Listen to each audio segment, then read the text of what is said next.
Goeiedag vriende, ons luister na Numeri 26 verse 1 tot 11 en dan verse 52 tot 65. Ons lees uit die 1983 vertaling. Eers Numeri 26 verse 1 tot 11. Na die ramp het die Here vir Moses en vir Eleazar, seun van die priester Aaron, gesê: Neem 'n sensus op van die hele volk Israel, van elke Israeliet van 20 jaar en ouer wat vir militêre diens geskik is. Julle moet dit familiegewys doen. Moses en die priester Eleazar het toe in die Moabsvlakte reg oor Jerigo aan die Jordaan die opname gemaak, van almal wat 20 jaar en ouer, soos die Here vir Moses beveel het. Hier volg die opgawe van die Israelitiese families wat uit Egipte gekom het. Ruben, oudste seun van Israel. Die Ruben-families was die van Ganok, Gesron en Karmi. Die Ruben-families was altesaam 43.730 man. Palu se seun was Eliab en sy seuns was Nemiel, Datan en Abiram. Dit was die Datan en Abiram wat as leiers deur die vergadering verkies was, waarteen Moses en Aaron in opstand gekom het, toe die bende van Korag teen die Here in opstand gekom het.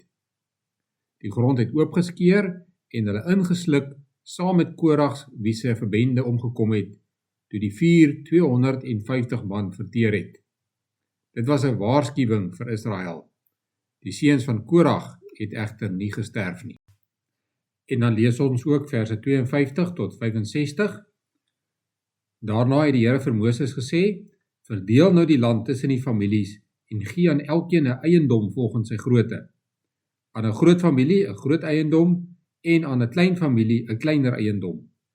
Elkeen moet sy eiendom ontvang ooreenkomstig sy getal.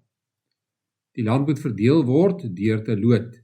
Elke stam moet 'n eiendom ontvang. Bepaal vir elkeen sy eiendom deur loting tussen die groter en die kleiner stamme.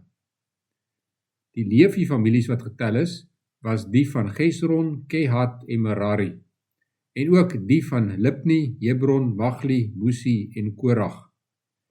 Kehat was die voorvader van Amram, en Amram se vrou was Jochebed, ook uit die nageslag van Levi.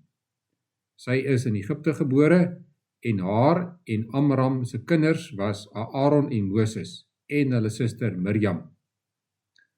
Aaron was die vader van Nadab, Abihu, Eleazar en Itamar. Nadab en Abihu is dood toe hulle ongeoorloofde vuur na die altaar toe gebring het. Die leviete van 'n maand en ouer was altesaam 23.000 man. Hulle is nie saam met die ander Israeliete getel nie, want hulle het nie self eiendom onder die Israeliete gekry nie. Al hierdie mense is getel deur Moses en die priester Eleazar in die Moabsvlakte reg oor Jerigo aan die Jordaan. Onder hulle was daar egter niemand van die Israeliete wat deur Moses en die priester Aaron in die Sinai woestyn getel is nie. Die Here het destyds vir daardie Israeliete gesê dat hulle beslis in die woestyn sou sterf. Nie een van hulle het toe oorgebly nie, behalwe Caleb, seun van Jefune, en Joshua, seun van Nun. Ons lees tot sover uit die woord van die Here. Die sensusopname wat ons vandag gelees het, is 'n opname van 'n nuwe generasie Israeliete. Sommige van hulle was jong kinders of babas toe hulle uit Egipte vertrek het. En baie van hulle is gedurende die 40 jaar in die woestyn gebore. Hulle het swaar kry goed geken. Hulle het ook die sonde en straf van hulle ouers gesien.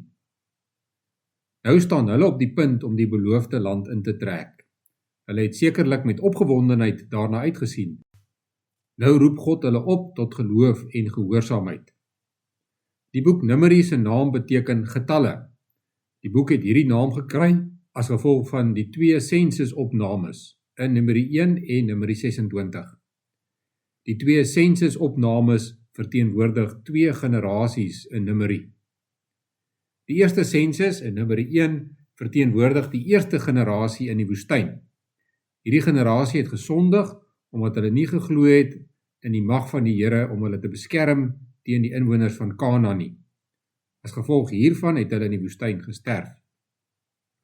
Die tweede sensus in Numeri 26 verteenwoordig 'n tweede en nuwe generasie Israeliete in die woestyn. Vers 64 sê duidelik dat niemand van die eerste sensus in die tweede sensus is nie, behalwe die verkenners Caleb en Josua wat op die Here vertrou het. Numeri hoofstukke 1 tot 25 is die verhaal van die eerste generasie in die woestyn. Dit is 'n verhaal van sonde, opstand, straf en swaar kry. Ons het gehoor hoe hulle gekla het oor die manier waarop God vir hulle sorg. Ons het gehoor van die opstand van Korag, Datan en Abiram, saam met 250 ander leiers. Ons het gehoor dat 10 van die verkenners verslag gedoen het dat die inwoners van die land te sterk is vir die Israeliete. En ons het gehoor hoe die Israeliete die Baals aanbid. Ten spyte van dit alles het ons ook gehoor hoe die Here hulle versorg en beskerm. Die verhaal van die eerste generasie Israeliete wys dus vir ons baie duidelik dat God niks hou van sonde nie. Hy haat die sonde. Die sensus beklemtoon hierdie feit vir ons. Ongeloof, opstand en sonde lei tot die dood. Ons moet nooit die sonde probeer goedpraat of enigsins dink dat God dit nie raak sien nie. Elke verkeerde daad en gedagte is aan God bekend en dit ontstel hom. Dat God die sonde haat en straf, sien ons in die kruisdood van Jesus Christus. God kyk nie verby ons sondes nie. Hy vergeet nie sommer net daarvan nie. 'n Duur prys is vir ons sonde betaal. Dit het die dood van God se seun gekos. Daarom moet ons nie goedkoop met God se vergifnis omgaan nie. Ons mag nie aanhou sondes doen sonder berou nie. Die sensus van Numeri 26 het dus 3 doelwitte. Die eerste doel is om te wys dat God die sonde haat en dat hy die eerste generasie Israeliete in die woestyn straf, omdat hulle volhard het in ongeloof en ongehoorsaamheid. Die tweede doel is om 'n opname te maak van almal wat geskik was vir militêre diens. Die nuwe generasie Israeliete het die groot taak gehad om die land Kanaan te verower. Om hulle self te organiseer, moes hulle weet hoeveel manne kon veg. Hierdie oorname was suksesvol omdat die Here dit geseën het en omdat die nuwe generasie die oorname met geloof en gehoorsaamheid aangepak het. Die derde doel van die sensus was om die land eerlik te verdeel. Elke stam en familie het 'n deel van die land gekry, wat ooreengestem het met sy grootte. Die ligging van elkeen se eiendom is bepaal deur die lot. Die res van die boek vertel ons hoe hierdie verdeling van die land suksesvol plaasvind. Waar die eerste deel van Numeri gaan oor sonde en straf, is die tweede deel van die boek positief en hoopvol. Na al die sterftes van die eerste generasie, lees ons in die res van die boek nie van 'n enkele sterfte nie. Die rede hiervoor is God se genade en getrouheid. Ten spyte van die Israeliete se opstand en sonde in die woestyn, gee God nog steeds die beloofde land aan die nageslag van Abraham. Dit was immers wat hy beloof het. Die tweede generasie sal ook deur swaar kry beproef word. Hulle geloof sal ook getoets word. Onder Josua se leierskap sal hulle nog baie moet doen om die beloofde land in besit te neem. Maar hulle kan seker wees dat God met hulle is en dat hy getrou aan sy beloftes is. Dit is belangrik dat ons ook kyk na die getalle van die tweede sensus, want daarin sien ons ook God se goedheid en getrouheid raak. Ons lees in vers 51 dat die Israeliete altesaam 601.730 man was. Tydens die eerste sensus was hulle 603.550 man. Die eerste en die tweede sensus is dus ongeveer gelyk. Tydens die 40 jaar van omswerwing in die woestyn het die Here se volk nie minder geword nie, ten spyte van al die swaar kry en straf wat hulle beleef het. Hierdie sensus en die res van die boek is 'n boodskap van verlossing. Die sonde van die eerste generasie kon gelei het tot die dood en vernietiging van die tweede generasie. Maar God verwerp nie sy kinders nie, selfs al sondig hulle teen hom. God hou sy verbond met sy volk. Hy lei hulle deur die woestyn en hy voorsien in hulle behoeftes.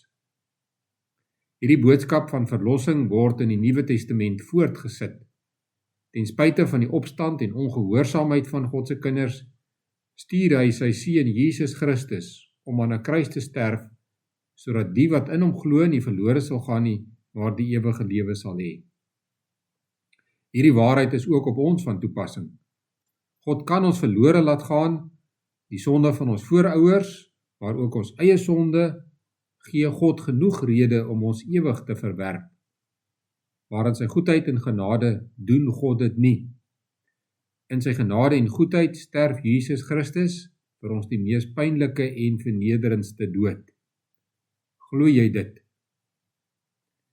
Elke generasie Christene moet hulle self in die posisie plaas van die nuwe generasie Israeliete in Numeri 26.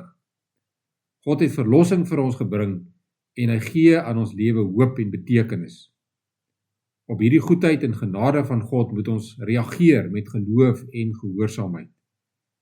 Deur gehoorsaamheid kry ons ook sekerheid oor ons geloof en ons wen ons naaste vir Christus. 1 Korintiërs 10 verse 1 tot 13 gee aan ons hierdie perspektief op die boek Numeri. In vers 6 sê Paulus dat alles wat in die woestyn met die Israeliete gebeur het, 'n voorbeeld vir ons is, sodat ons lewe nie deur sondige begeertes gedryf word nie. Ons lewe teenoor God moet nie gekenmerk word deur opstand en sonde nie, maar met geloof en dankbaarheid, omdat God vir ons verlossing gebring het. Numeri 26 verseker ons dan dat God 'n verlossende God is, en daarom moet gelowiges nie die toekoms vrees nie. Ons moenie aan die verlede vasklou as die goeie ou dae, en op die manier vergeet van 'n wonderlike toekoms wat God vir ons voorberei nie. Ja, daar gaan nog oorloë wees wat geveg moet word. Daar is nog grondgebied wat gewen moet word vir die koninkryk van God. Persoonlik gaan elkeen van ons nog beproewings ervaar. Maar God se belofte is dat hy nooit sy seënende en versorgende hand van ons af sal wegneem nie. God beloof ook dat ons na hierdie lewe die vreugde van die ewige Kanaan sal ingaan. Openbaring 21 verseker ons van God se belofte van 'n nuwe hemel en 'n nuwe aarde wat God se woonplek by ons sal wees. Hy sal al die trane van ons oë afdroog. Die dood sal daar nie meer wees nie. Ook leed, smart en pyn sal daar nie meer wees nie. God roep elke generasie Christene tot geloof en gehoorsaamheid. Dit kan beteken dat ek en jy aanpassings in ons lewe moet maak. Dit vra opofferings en deursettingsvermoë. En dit vra 'n lewe van dankbaarheid, afhanklikheid en toewyding aan God. Kom ons bid saam. Onse Vader wat in die hemel is, laat U naam geheilig word, laat U koninkryk kom, laat U wil geskied, net soos in die hemel, net so ook op die aarde. Gee ons vandag ons daaglikse brood en vergewe ons oortredinge, soos ons ook die vergewe wat teen ons oortree. En laat ons nie in versoeking kom nie, maar verlos ons van die bose, want aan U behoort die koninkryk en die krag en die heerlikheid tot in ewigheid. Amen.